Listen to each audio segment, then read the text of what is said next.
Oceanus. Oceanus was the son of Uranus and Gaia. He was a personification of the ever-flowing stream, which, according to the primitive notions of the early Greeks, encircled the world, and from which sprang all the rivers and streams that watered the earth.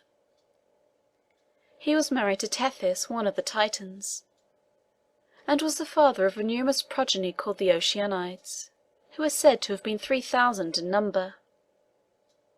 He alone of all the Titans refrained from taking part against Zeus in the Titomachia, and was, on that account, the only one of the primeval divinities permitted to retain his dominion under the new dynasty. Nereus. Nereus appears to have been the personification of the sea in its calm and placid moods, and was, after Poseidon, the most important of the sea deities.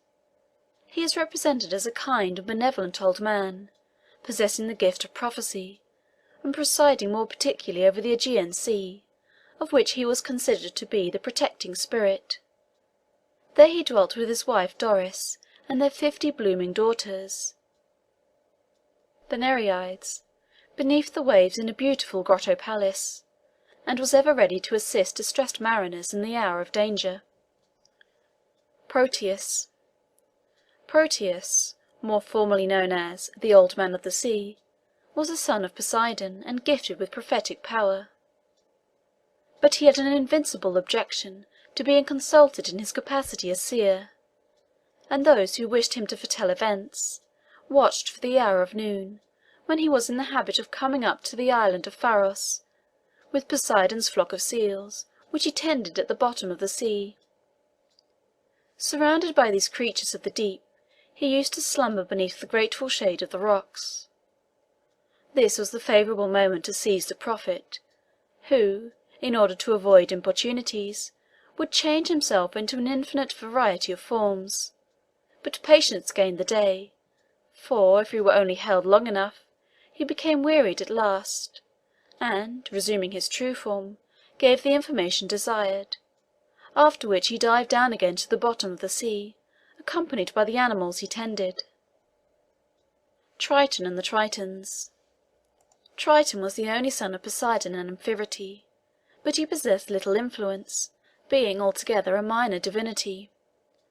He is usually represented as preceding his father, and acting as his trumpeter, using a conch shell for this purpose. He lived with his parents in their beautiful golden palace beneath the sea at Aegea, and his favourite pastime was to ride over the billows on horses or sea monsters. Triton is always represented as half man, half fish, the body below the waist terminating in the tail of a dolphin. We frequently find mention of Tritons, who are either the offspring or kindred of Triton. Glaucus. Glaucus is said to have become a sea divinity in the following manner. While angling one day, he observed that the fish he caught and threw on the bank at once nibbled at the grass and then leaped back into the water. His curiosity was naturally excited, and he proceeded to gratify it by taking up a few blades and testing them. No sooner was this done, obeying an irresistible impulse, he precipitated himself into the deep and became a sea god. Like most sea divinities, he was gifted with prophetic power, and each year visited all the islands and coasts, with a train of marine monsters, foretelling all kinds of evil. Hence fishermen dreaded his approach, and endeavoured by prayer and fasting to avert the misfortunes which he prophesied. He is often represented floating on the billows, his body covered with mussels, seaweed, and shells, wearing a full beard and long flowing hair, and bitterly bewailing his immortality. Thetis. The silver-footed fair-haired Thetis, who plays an important part in the mythology of Greece, was the daughter of Nereus, or, as some assert, of Poseidon.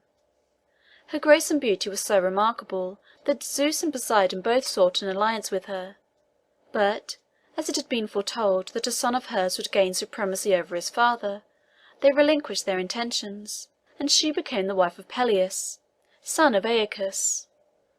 Like Proteus, Thetis possessed the power of transforming herself into a variety of different shapes, and when wooed by Peleus, she exerted this power in order to elude him.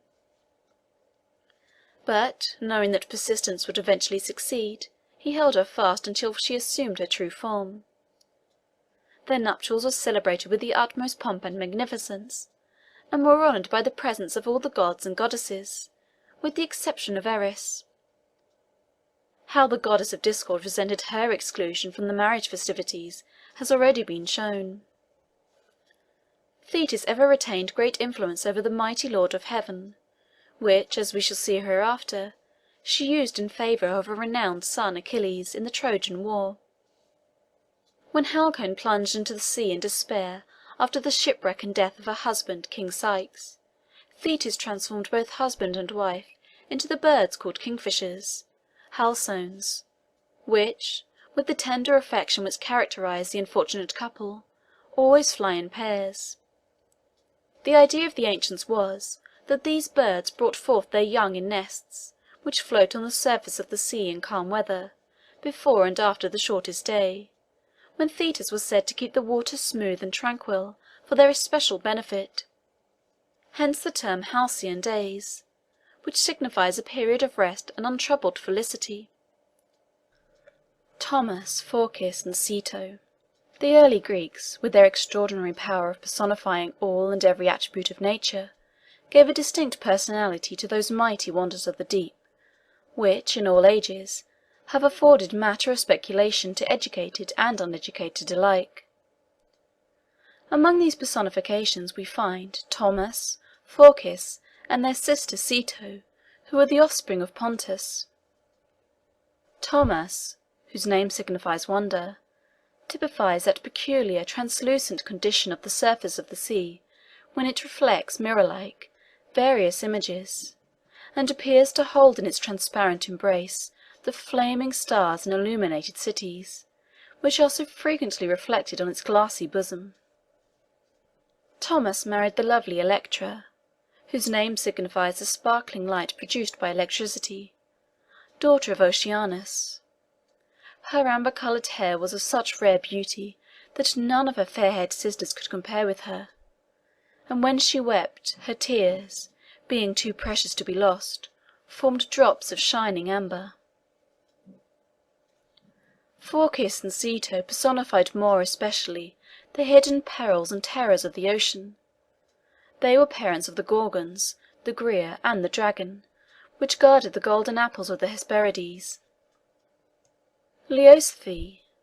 Leocythe was originally a mortal named Ino, daughter of Cadmus, king of Thebes.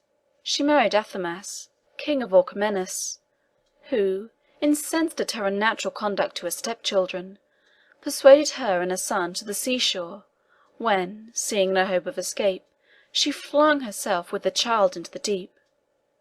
They were kindly received by the Nereides, and became sea divinities under the name of Leucothoe and Palamon. The Sirens. The Sirens would appear to have been personifications of those numerous rocks and unseen dangers which abound on the south-west coast of Italy. They were sea nymphs, with the upper part of the body that of a maiden, and the lower that of a sea-bird, having wings attached to their shoulders, and were endowed with such wonderful voices that their sweet songs are said to have lured mariners to destruction. Ares, Mars.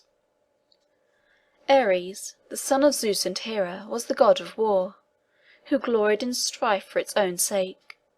He loved the tumult and havoc of the battlefield, and delighted in slaughter and extermination. In fact, he presents no benevolent aspect which could possibly react favourably upon human life. Epic poets, in particular, represent the god of battles as a wild, ungovernable warrior, who passes through the armies like a whirlwind, hurling to the ground the brave and cowardly alike, destroying chariots and helmets, and triumphing over the terrible desolation which he produces. In all the myths concerning Ares, his sister Athena ever appears in opposition to him, endeavouring by every means in her power to defeat his bloodthirsty designs.